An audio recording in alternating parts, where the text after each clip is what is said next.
Hey, hi guys. Sharks have been playing though. Yeah, so anyway, you know now how Daryl tends to marinate the people.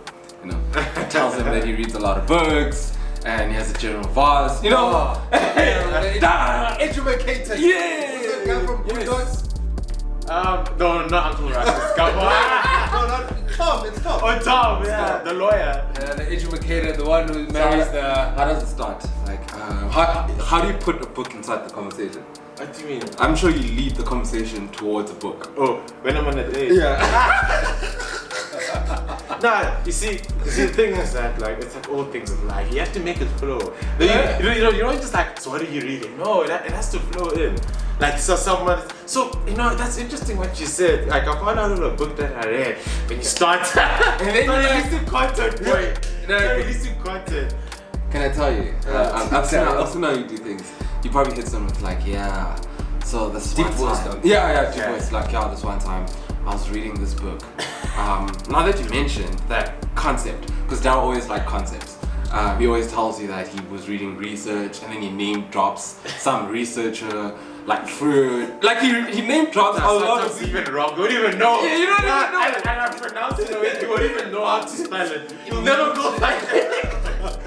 You never know. Like this thing has mentioned names I've never heard of before, and I'm like, what the fuck? Dropping secrets here. Yeah. So does it work? Have your DMs been popping? Pardon? Have your DMs been popping? See, I don't want to release certain information as They haven't been popping. Just from that response. The fact that you're sticking It's either they haven't been popping or they've been popping, but they've been popping a lot. Therefore, he doesn't want to break anyone, but he still wants more people to come. I'm gonna break the. Yeah, you know when you're in the market but not in the market. Yeah. No, it's like you see, you know, like with soccer, and you have to management's important. Don't compare women to soccer. Okay, no, it's important. Team management is important. So, Team management is important. You have to keep everyone happy. it's not your favorite player. Yeah, no, not your favorite player. No, can I tell you? Everyone knows a favorite player. You see Pep, right? Everyone rotates, but when KDB comes back from injury, everyone knows he starts. Everyone else in that team rotates, but KDB. Once he's back. Once he's back. 100% back or not, niggas back. Anyway, guys. Hi. What's the podcast name again? Sure. Okay. Hence. Next week you're not doing the intro. We must kick him out. Dude, you can't kick me out. I can. Dog, I provide the melanin to this. What do you What mean? is the melanin? What do you mean? Anyway, guys, I just saw one of the. One of the lady. She walks, bro. I see her all the time. She walks across here. Anyway, hi guys. My name is Tulani. Is this still an intro? I'm Ludwig. Daryl. You guys don't have. Oh shit! You guys Nah, don't no, have. you didn't say yourself. Clearly by now. And our names in any case tend to pop up with us. So. Anyway, guys, thank you. Just figured that we just start something light. Intro for the video before we start what we're gonna talk about. So today, welcome to the School Fees podcast. We're gonna talk about a book called The Four Agreements by a chap named. I can't pronounce it. Is it Ruiz? Ruiz. I feel like it's different. No, Ruiz. R-U-I-Z. It's Spanish. Yeah, Ruiz. Ruiz. Or it's probably Ruiz or something like. Because Z is. I think Z is in Spanish, but.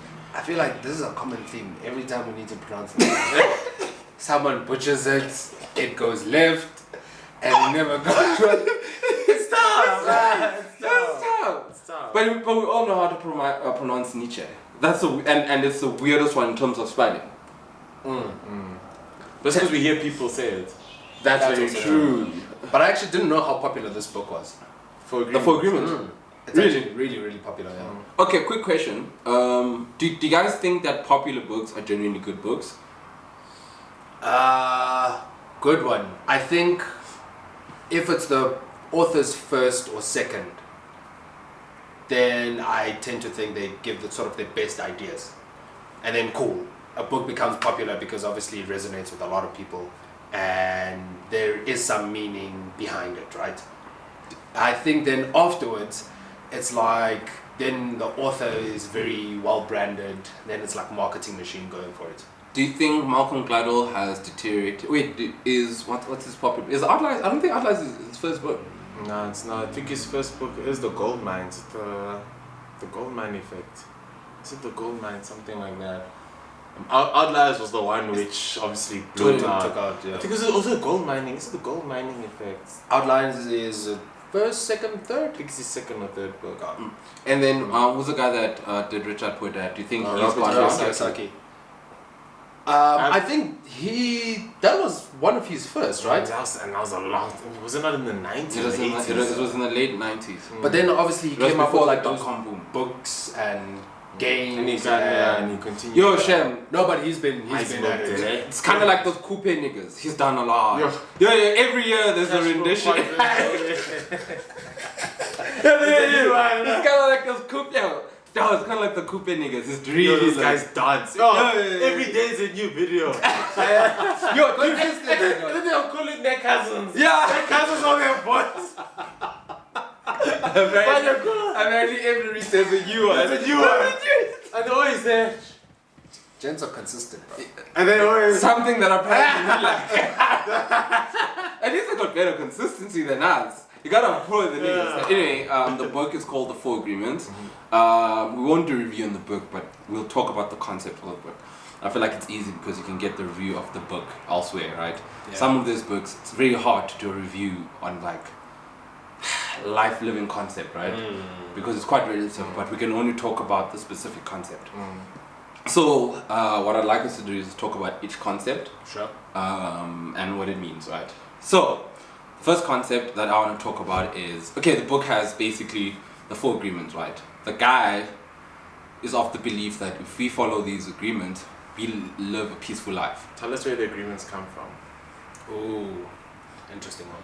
I can't really, I can't fact check that. That's why I can't fact check. It's when you go on YouTube and they say it come, yeah. So I'd rather not tell people where it comes from. But Tell us a bit about the author. okay, the author is actually from one of these Amazon tribes, right? And how he got to the book is through storytelling that he heard from his grandparents and his mom growing up, right? So all these lessons are from the Amazon, it's an Amazon tribe, right? And what they've learned throughout the years that leads to a peaceful life. Not a happy life, a peaceful life. Are they still around, like his tribe? Do you know? I'm sure there are. They are. But they aren't like many As people traditional in there. or in the same place? Yeah, and you have to remember, like in South America, like some of these tribes actually now look like the Latino tribes, or like when white people and them like match together. So some of these tribes, like they come in like very native forms, right? So yeah. Anyway, there's four agreements. One which don't take anything personal, be impeccable with your word, don't make any assumptions, and do everything to your best ability. Yeah, do your best. And it's quite weird. They seem quite simple, right? But I think in actual action, in reality, they probably not as simple as you think it is, right? So for example, I'll start with don't take anything personal. Like what I've realized even in my personal space is that, man, even like things like going on social media, like seeing something that I disagree with can ruin my entire day, dog. It's very difficult for it not to Right? impact you. What makes it so effective They don't take at ruining it, or what makes it so hard to not take things personally? Do you guys think? Yeah, I think we're just beings, man. We're living, so everything is from our perspective. And then if you then say something, then obviously it's going to be intertwined with my perspective. And then now all of a sudden I'm seeing your perspective as well. But obviously the author is saying don't. You know, your perspective is your perspective. I don't know what you're going through, but now you've interfered with mine, or if I've allowed it. I think that's the important part. And yeah, that's a very loaded question though. I know, that's why. It's a very wow. Is this what he does on dates? Dog. Ask So these can I tell you? thought-provoking, Can I tell you? open-ended He questions. says something so provoking, then he sits like this, and then he watches a short circuit. Yeah, Daryl. Yeah. And then he's all chilling there. He's all chilling. He's like, yeah. And probably thinking she's dumb as fuck. Anyway, yeah, what are you saying, sir? So why it's so difficult, I think, because we are very much involved in our lives. Everything is about us. You have your own social media account. You know, you have your own views. And I actually recently saw a clip. I think Vusi mentioned something about everyone has an opinion, right? There's also that part. If I see something, I have my 2 cents to share. And I think it becomes very, very difficult for you to just accept something and not have a reaction. Do you think everyone's opinion is validated? No. I don't think everyone's opinion is warranted and should be shared because you obviously don't. Well, yeah, I think so. Say it with your chest. Say it with the chest. Say it with the Don't let hold those on. niggas laugh, tear you apart. Because like, if I have an opinion about something I have no clue about, I mean, how is that warranted? It's like, I don't know, you speak about your childhood upbringing and then I have an opinion about that. I was not there. I don't know the emotions you've been through. I don't know the experiences you've had, right? I don't know how you interpreted those experiences. So I really can't. Bringing up childhood, right? So not taking things personal, right? So Philip, I'm trying to not use such a deep example. If something in my childhood affected me, like how my dad or mom spoke to me, there's a high chance that if someone speaks to me a certain way, I might take that personally, right? It's very Freudian. You're saying? Just let a moment of silence for that moment. I feel like I'm not going to be able to say anything today. No, Dude, there's no need. Okay, what's Freudian? No, Tell carry us. on. Please, Carry on. No, I wanna know. I'll explain when you finish. No, I wanna know. I'll explain when you finish. I want to know because Context is now. yeah, context is out. What is Freudian? Now, so it's like Sigmund Freud, the psychoanalyst, nigga. right? So What to learn is talking it about. feels like you think of something from the ground. So one of his big theories was the whole idea of how your parents react to you or what your parents do to you affects your personality and your identity as you grow up. So, for example, to learn and talking about now, your parents speaking to you in a certain way, you being, we could say, triggered or affected by anyone who speaks to you in a way that's either like your parents and brings like bad memories, or maybe they speak to you in a way which isn't like your parents, and then you think that, okay, it's a bad thing, and that they aren't treating me the way my parents treated me, because that's your idea of love or your idea of how you should be communicated to. Do you think people can overrule that or override that natural Childhood upbringing. Yeah, that trigger. Look, my opinion of it, right, is that at 26, You can't be blaming your child. yeah, like I think at 26 when you take, it's not to say that these things don't exist, right? But at what point do I start taking ownership of my life, and not saying that my mom was a certain way or my dad was a certain way, hence I'm a certain way. Yes, we all have these specific things, but now like you spend more time as an adult than as a kid, And you're a lot more in control. and you're a lot more in control. So I feel like we relinquish control the moment we constantly say, yo, I'm like this because of my dad. It means that we will genuinely never work at these things. That's true. I think you definitely need to acknowledge it. You know, acknowledge the triggers, know that you get triggered by this, and then do something about it. Yeah, and I also say like regarding just to kind of close it up, the no take things personally, right? It's just that the universe is big, right? And sometimes one feel validated in this universe. We want to feel as if we were something and we're not alone, right? And we end up catching everything that we go. And sometimes, or all the time, like the three of us, even though we basically meet every weekend, right? But we go through our lives separately. So Ludwig can say something to me and it might trigger something, right? And then I take it personal. However, I don't know what led to that point. He could have been pissed at work an hour before having that conversation with me, right? It could be something that has nothing to do with it. I'm not saying that he needs to just say whatever he wants, but I'm saying at some point in time, I need to realize that Ludwig is a certain person, and if he says something, I don't know what happened in his life.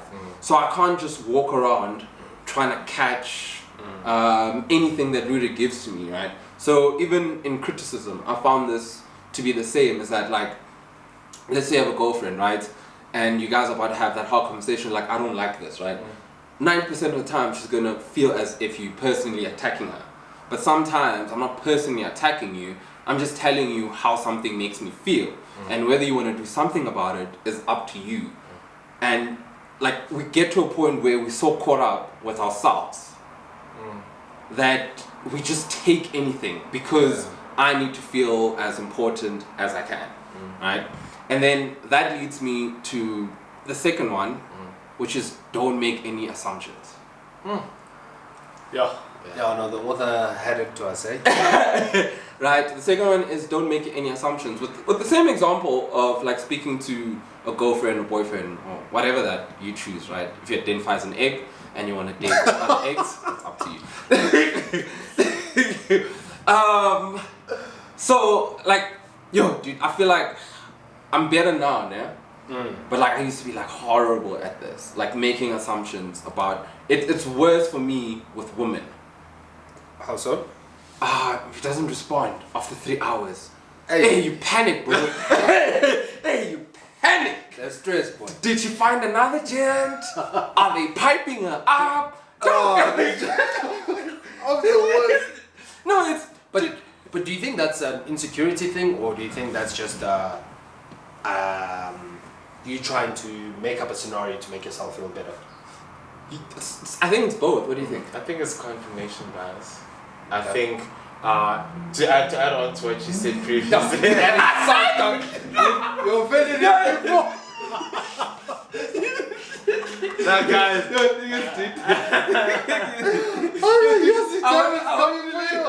Dude, I wanted to let it go. Confirmation bias. I'm here to pause. I'm not here to joke around. The thing is, you know, if it wasn't for you, man, because he said that, I looked at him, I was like, Came at you there. and then continue. So to add on to, and I think this goes on to the previous point about taking things personally. We all have. Hence, I said our like this idea. thing's kind of intertwined. Yeah, it's like we all have our idea of how the world works. Sure. And you know what happens very often is we come in here, we have our idea of how the world works. Everything needs to be A, B, C, and D, and we take whatever happens in our life and we almost form it to fit the narrative of how we believe the world is. Okay. Right? And so I think that it may be an insecurity thing. Right? Perhaps if Tulani, maybe Tulani doesn't think maybe Tulani doesn't think he's good enough He's for that worth being particular loved. girl. Okay. So anything she does suddenly becomes amplified. Suddenly, let's say she disappears for a whole day. Right? No, it's not. She was at home with her family and her phone died. And she was only able to text him later. She was getting the child. She was on a No, date. it's not that. It's she was with some other dude Doing the most. doing the most. You know, I don't know, getting cupcakes and stuff. Sure. You know, and Because and people like being eaten. Yeah. The icing's good. Yeah, the icing, after you eat, icing comes out. You have the cherry on top. Dude, this guy is not in the mood for us.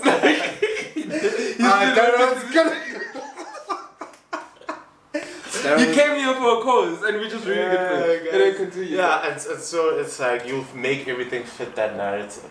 And the same way with the 3 hours. And I think that's why we make assumptions. So, because we think we're a lot smarter than what we actually are. Right? Can you please quote me on that? But I'm the one who tells you that all the time. You're gonna quote Jordan P. Peterson. fine, I'll coach you. I'll coach him. It's fine. But yeah, we think we're a lot smarter than what we actually are. We think that we can read people. We're not better at reading people. We're not better at reading situations and what we actually are. And so we go ahead making these assumptions because we think we're so smart that, I know what Ludo's going to do. I know how Ludo's going to respond. I know what Tulani was doing. And so we go ahead and make those assumptions and we make it fit the narrative that we have. Let's be real. We're all the hero in our story of our life. Even though very often we're our own villains. Yeah. No, it's very interesting. Especially the point about it fits our own narrative. And now I'm just trying to figure out, like, how does one sort of create their own narrative? Is it an experience thing or is it like, I've seen so and so? I was about to say, it might be a combination of experience and observation, right? And you have to remember that, like, we get so exposed to other people's lives on a day-to-day basis that it's no longer just the exposure of, like, us, right? Sure. Because we literally almost chat every day now. It's not just an exposure to us, like whatever happens in your life and whatever, like we see other people. If someone gets cheated on, they put it on social media, and then we tend to feel that what is so different about me that it can't happen to me, right? But another thing is, like, outside of relationships, right? Like your boss, right? Your boss says, "Hey, dude, we need to talk." The panic you get, palpitation, boy. and that time you get so mad when this person just says, "Hey, dude, I want to check how you doing." Yeah. You're like, "What? I just spent 2 hours straight Checking if this meeting has been moved. Did I confirm? Did I reply? I was double checking my work to make sure I know what question is coming.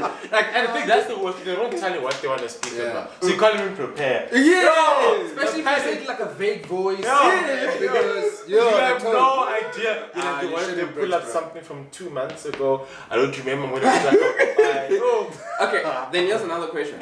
Why are assumptions never good? Because it's very rare for you to be like, this is the work context. both in anything. You like your assumption, even with your mom, and mom's like, "Yo, dude, I need to talk to you," right? The assumption is never. I just she think wants to tell me how proud of me she is. You frame it in a terrible way, because I think as humans we tend to think of fear and bad things first than the good. And But why is that? I think maybe it's a survival thing, where, you know, obviously the things that are good, we didn't have to run away from, and it's only the things that really heightened our senses and our awareness that we needed to be conscious of, and hence we think of bad things first. I think another thing as well is it's also our experience. We have certain experiences with certain things happening. Sorry, they say this is gonna ruin South African podcast. We just heard hooting. All I need is the birds. So I think that we have certain experiences, certain things happening, and as like I said, with the survival thing that we do as humans, anything which reminds us of a previous situation, we immediately assume the same thing is gonna happen. Let's look at it this way. Have you noticed whenever someone comes and like, okay, I have something to tell you, I've got good news? Yo, dude, I was worried. You pointed at me, I was like, yo, this nigga's about to tell a story about me. I'm panicked. You have to protect your DMs. It's almost like someone comes and like, hey, literally there's something I have to tell you. I've got good news and bad news. What's the first thing comes in my mind? You're like, oh no. But that's because through experience, generally when someone's done that, it's bad. If someone's like, hey, we need to talk, more often than not, it's some bullshit that conversation you're gonna have. And then on the converse, someone's like, oh, it's something I need to show you. We're immediately excited because more often than not, through our life experience, someone says that, it's probably a good thing. Oh, hey, Doc, I got something to tell you. Got some tea to spill. You know, it's like, okay, it's probably something I want to hear. Do you think our sober state is a negative state? Our sober state is a negative state. No, I think our sober state is a reactionary state. I think we're constantly reacting to whatever is given to us. And I just say that depending on the environment you're in, we have more, and I think maybe even in our modern society, we have a lot more things to react negatively to than positively to, unless you really make an effort.